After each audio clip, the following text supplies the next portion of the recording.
ngapain sih ngejar uang, ngejar dunia. Tapi ya saya diam aja sih, karena dia belum tentu relate lah sama saya. Yogyakarta kita kenal sebagai kota pelajar dan kota dengan biaya hidup yang murah. Sebuah riset mengatakan upah minimum di Jogja masih menjadi salah satu yang terendah di Indonesia. Akibatnya, banyak dari mereka harus bekerja lebih keras, bahkan ikut memenuhi kebutuhan keluarga. Di dalam video ini, kami berbincang bareng anak muda Jogja mengenai pengorbanan yang sudah mereka lakukan untuk mencapai impian mereka. Sekarang sambil kerja sambil kuliah di Amikom, jurusan Sistem Informasi. Kerjaannya sekarang freelance editor. Pekerjaan aku sebagai barista dan juga driver online. Aku berkuliah di Stak Turuna Bakti. Aku biasanya freelance sih. Saat ini lagi kuliah di UT, ambil jurusan Sains. Bekerja di SD sebagai security sama freelance pest control di bagian perhotelan. Kuliah di Universitas Terbuka jurusan Perencanaan Wilayah Kota. Yang saya lakoni selama ini yaitu menjadi driver ojek online di aplikasi Shopee Food. Sekarang kuliah di Universitas Islam Negeri Sunan Kalijaga, Yogyakarta. Saat adik itu masuk kuliah, Waktu itu Kak Risti mau ambil kuliah tuh nggak bisa, jadi kayak harus ngalah dulu buat adik karena selisih dari adik itu kan 3 tahun yang paling deket ya. Jadi Kak Risti harus ngalah kerja dulu karena adik waktu itu mau masuk SMA. 10 tahun lalu ya kurang lebihnya ya, waktu saya masih bekerja secara rutin tuh. Abang adalah seorang penerbang tadinya. Terbang di Indonesia dan di luar negeri, domestik dan internasional kurang lebih selama 3-4 tahunan. Kemudian COVID, jadi abang nggak bisa terbang lagi karena waktu itu semuanya di grounded ya kan ya, satu negara. Keluarga abang bukan yang terlalu harmonis, sudah pisah dari kecil, jadi abang ngurus adik-adik. Saat aku merantau ke Jogja, di mana ternyata aku harus ngebiayain kuliahku dan juga kehidupanku sehari-hari seperti kos dan juga uang makanku. Mostly sangat. Karena kaget kan, aku harus mencari biaya untuk diriku sendiri dan juga harus membagi waktuku terutama. Harus bisa membagi dua dunia pekerjaan sama dunia perkuliahan. Capek banget sih, iya. Cuman kalau terbebani, kadang iya, kadang enggak ya. Namanya manusia kan, jadi ya sometimes capek. capek sih capek, tapi hidup harus terus dijalani. Semangat. Mental.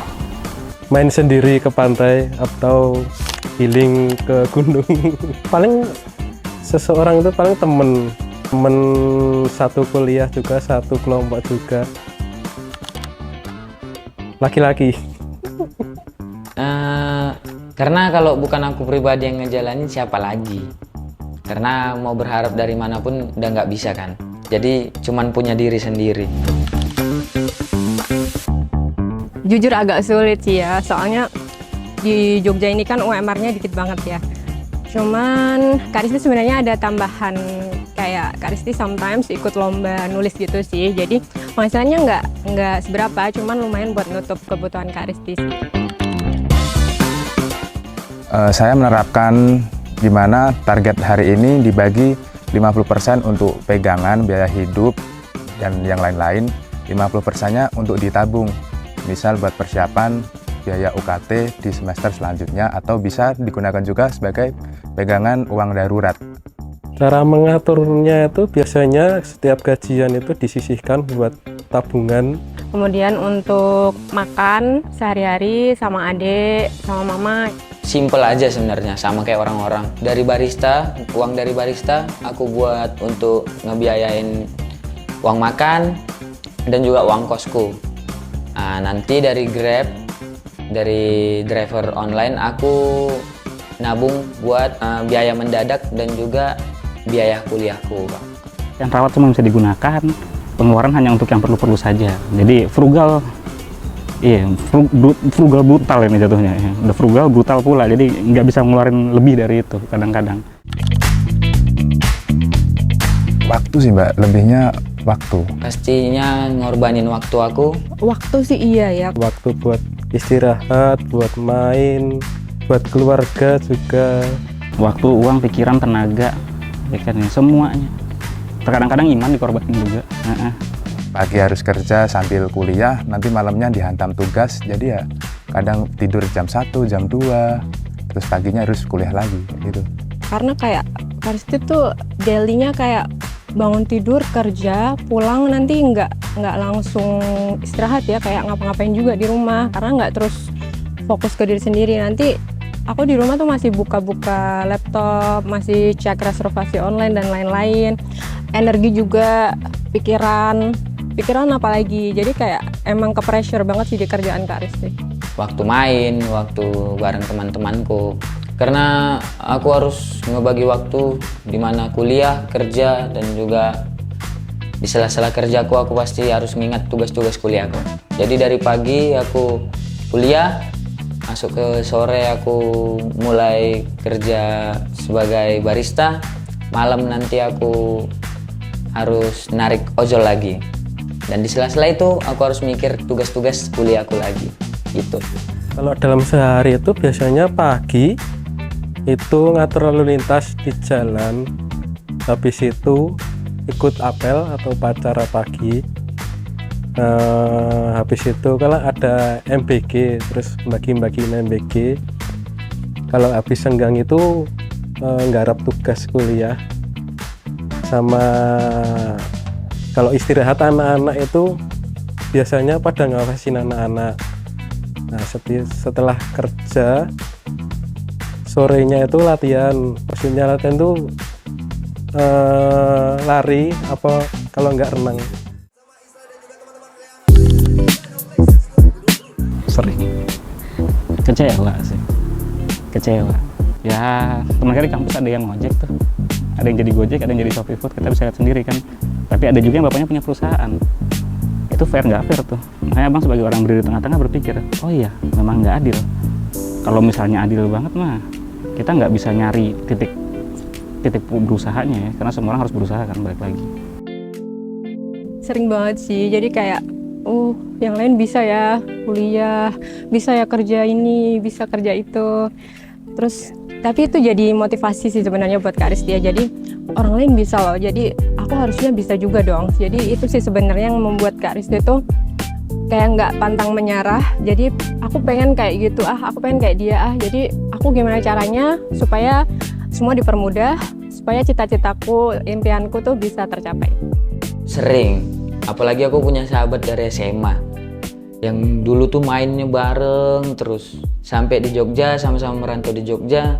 Ternyata aku nggak punya cukup banyak waktu, dan dia tuh kemarin sempat ngechat, ngapain sih ngejar uang, ngejar dunia. Tapi ya saya diam aja sih, karena dia belum tentu relate lah sama saya. Terutama sama teman-teman yang gimana biaya hidupnya di perkuliahan ini sudah dijatah sama kedua orang tua. Jadi mereka bisa lebih menikmati masa mudanya dibandingkan aku yang harus memanfaatkan waktu luang. Kalau teman-teman bisa nongkrong, bisa nongki sampai malam, aku lebih memilih untuk bekerja, untuk on-beat shopee food, dimana bisa mendapatkan pemasukan di sela-sela waktu kosong itu. Membandingkan diri pernah. Biasanya teman itu seusia saya itu udah pada nikah, udah pada berkeluarga, udah pada mandiri semua. Sedangkan saya kayaknya belum sampai situ. Aku jadi belajar ngatur waktuku dan menghargai kerja keras orang lain sih, terutama karena aku udah berada di fase yang gini ya ternyata nyari uang, gini ya sulitnya mengatur waktu. Ternyata mencari uang Rp1.000 itu sangat berat sekali, dan saya nggak sampai pada saat ini tidak menyepelekan pekerjaan orang-orang, karena semua orang pasti mempunyai beban dan tanggungan pekerjaan sendiri.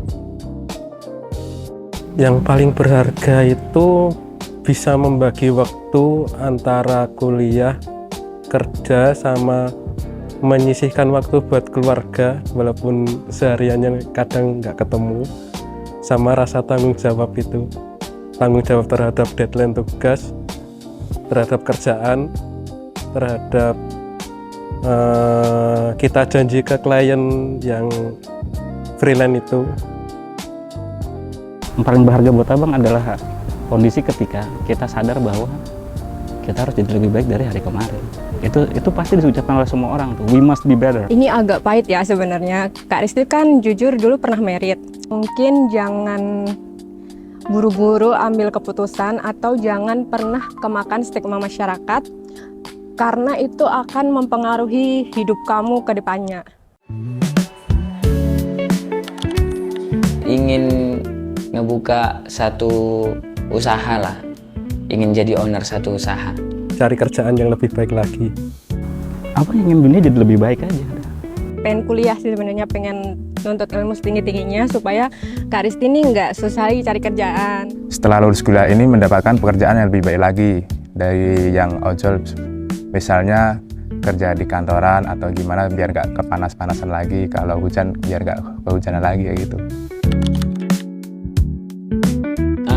Pas ngojol aku punya satu customer bapak-bapak. Pada saat dulu juga dia sama kayak aku. Dia tuh ngomong, yang semangat ya, jangan pernah berhenti saat kamu lelah, tapi berhentilah saat kamu mati. Hidup semaksimal mungkin. Jadi versi terbaik dari diri kalian dulu. Saya pernah membaca satu kata-kata di sebuah aplikasi, yaitu bunyinya gini, ora kuat kudu kuat, iso ora iso kudu iso. Mergo wong lanang kuwi sejatine tulang punggung ora tulang tulung. Artinya kuat gak kuat harus kuat, bisa gak bisa harus bisa, karena sejatinya laki-laki itu besok bahkan menjadi tulang punggung, tidak minta tolong-tolong gitu. Tenang guys, tetap semangat, kalian nggak sendirian.